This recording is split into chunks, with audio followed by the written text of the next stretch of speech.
السلام عليكم ورحمة الله وبركاته. اللهم إني عبدك ابن عبدك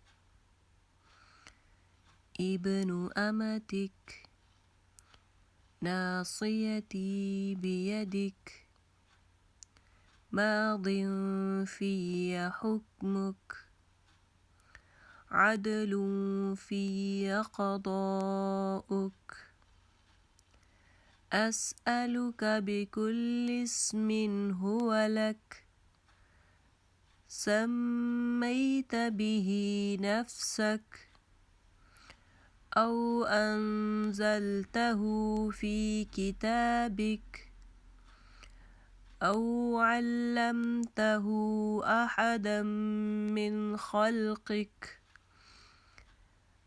أو استأثرت به في علم الغيب عندك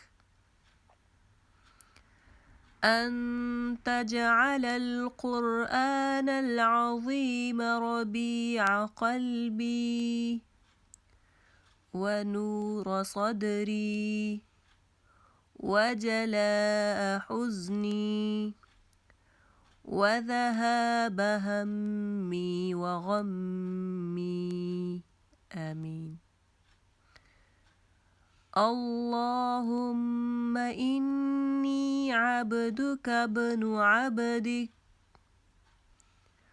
اللهم إني عبدك ابن عبدك ابن أمتك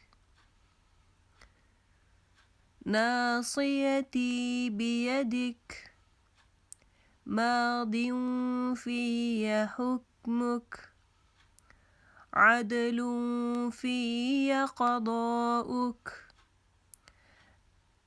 أسألك بكل اسم هو لك سميت به نفسك أو أنزلته في كتابك أو علمته أحدا من خلقك أو استأثرت به في علم الغيب عندك